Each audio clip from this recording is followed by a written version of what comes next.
Students, आज हम discuss करेंगे the last topic of the that is the capacitance of A parallel plate capacitor with A dielectric slab. इससे पहले हमने discuss किया था capacitance of A parallel plate capacitor with a conducting slab.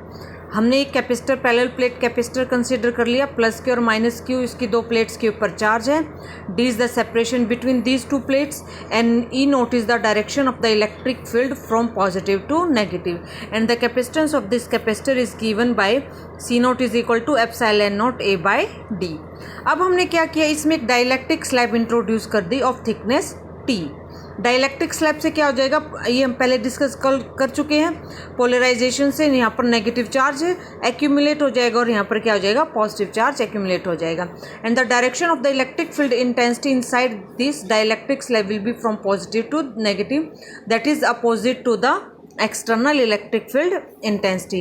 Now net electric field intensity will be equal to E note minus में EP, क्योंकि दोनों क्या है, अपोजिट डायरेक्शन में।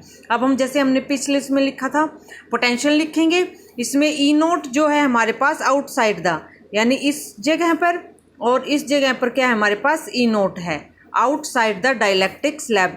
Outside the dielectric slab minus कितना distance हो गया, D minus T. इस डी में से अगर टी माइनस कर देंगे तो ये जो स्पेस बचेगा वहाँ पर ई नोट है। और जो हमारे पास डाइलेक्ट्रिक स्लैब है इसके अंदर इलेक्ट्रिक फील्ड इंटेंसिटी क्या है, E will be is equal to t. तो हमने वही इलेक्ट्रिक फील्ड इंटेंसिटी इनटू में डिस्टेंस को हमने या थिकनेस को हमने यूज़ किया है।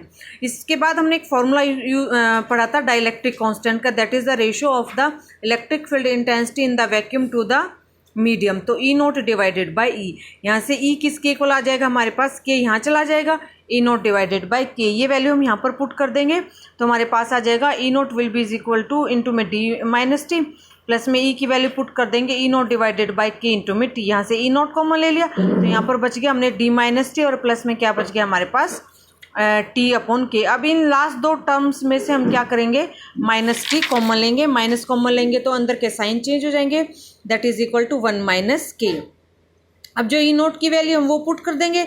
ई नोट की वैल्यू जो हमने जैसे पहले पढ़ी थी, ई नोट किसके इक्वल है, सिग्मा बाय एप्सिलॉन नोट, और सिग्मा की वैल्यू रखेंगे क्यू डिवाइडेड बाय ए। तो इसकी वैल्यू हो जाएगी, ई नोट की वैल्यू हो जाएगी हमारे पास Q divided by A into में एप्सिलॉन। तो ये वैल्यू हमने यहाँ पर पुट कर दी और अंदर वाली टर्म एज इट इज़। अब हमें कैपेसिटेंस निकालने है, capacitance will be is equal to charge upon potential, यानी क्यू डिवाइडेड बाय वी।